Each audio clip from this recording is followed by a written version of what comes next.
coaching and spirituality turns growth into a competition. Growth gets sold as something personal. Coaching, self-help, and spirituality all claim that transformation is an individual journey.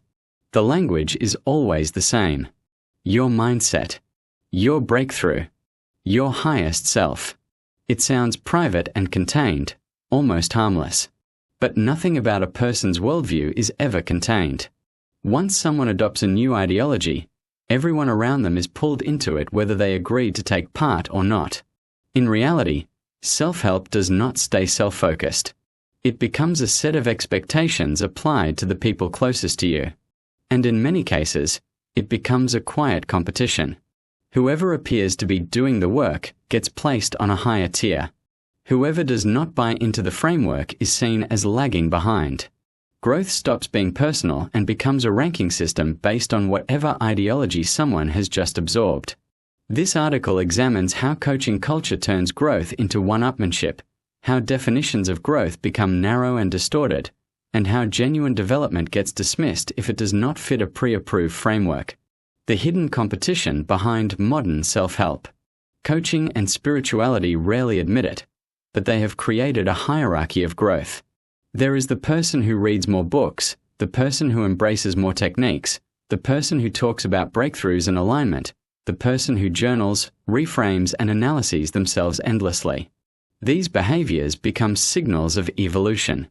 Under this logic, whoever consumes the most transformational content is the most conscious. The irony is obvious. Growth becomes measured not by the depth of your character or the quality of your relationships, but by how well you can imitate the language of an ideology. People begin to compare each other's development the same way they compare fitness routines or productivity apps. There is constant quiet pressure to prove you are progressing. Self-help markets itself as liberation. What it often delivers is competition. When lived growth gets overlooked. The most damaging part of this system is how it dismisses forms of growth that are grounded in real life. Parenting does not count. Stepping out of your comfort zone to support your kids does not count. Learning to engage with school communities, teams, other parents, and all the messy parts of raising children does not count. These experiences change you. They force you to develop patience, responsibility, empathy, and resilience. They shift your identity as much as any coaching model could claim to. But because they cannot be packaged into a testimonial or converted into an ideological lesson, self-help culture does not recognize them. This is where many couples come unstuck. One partner embraces coaching and starts accumulating frameworks. They speak in the language of identity shifts, values alignment, and conscious evolution. The other partner is growing through the realities of life. They are developing through responsibility, not through ideology. They are gaining practical wisdom, not spiritual vocabulary. But in the eyes of the partner steeped in self-help, that practical wisdom does not register as growth. It does not look like the growth they were told to expect. It does not align with the scripts and templates they have been taught to recognize. As a result, it gets mistaken for stagnation.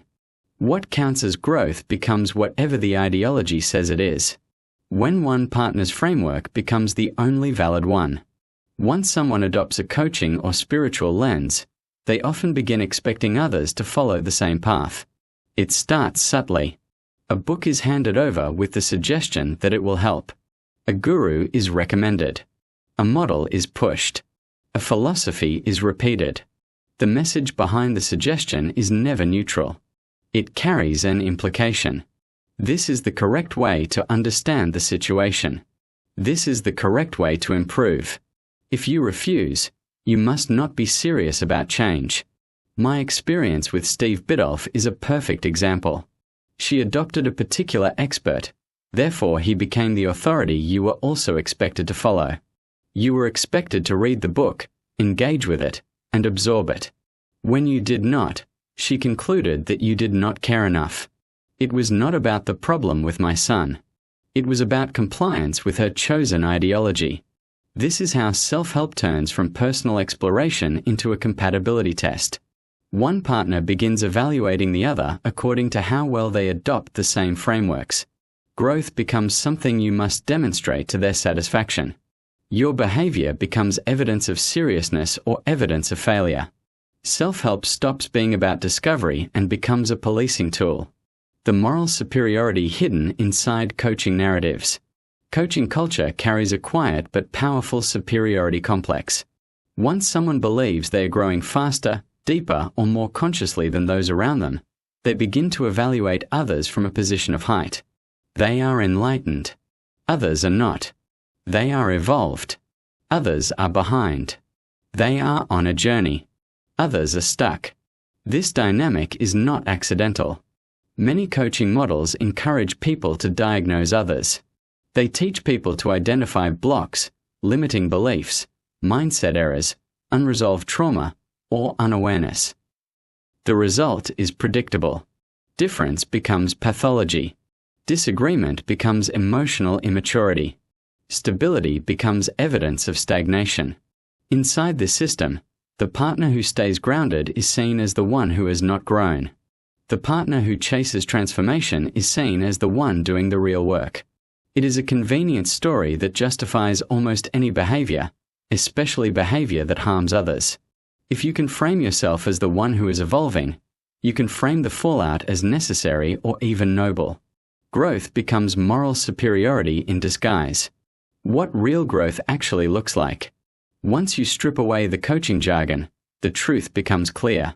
Growth is not a competition. Growth cannot be standardized. Growth is not something you measure by books read or courses attended. Real growth is simply change over time.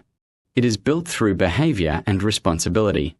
It shows up in how you treat people. Real growth is raising children, even when it stretches you. It is building community connections even when you are introverted. It is showing loyalty. It is taking on roles you never expected. It is persistence, resilience, and the ability to remain steady in difficult periods. It is learning through lived experience. Spiritual and coaching culture struggle to recognize this because it cannot be monetized. You cannot sell a parenting season or a decade of loyalty as a breakthrough. You cannot package stability as a signature transformation. It does not fit the narrative of constant reinvention. If growth only counts when it fits a commercial or spiritual script, then what you are measuring is not growth. It is conformity. The cost of turning growth into a contest. When coaching and spirituality turn growth into a competition, relationships suffer. One partner begins to evaluate, judge, and categorize.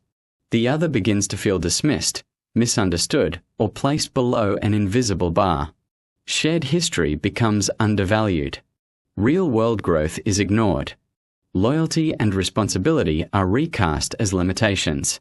A relationship cannot survive when one person is climbing a ladder that the other never agreed to build. The truth is simple but rarely acknowledged by coaching culture. If your growth requires someone else to shrink, then it is not growth at all. It is ego dressed as enlightenment.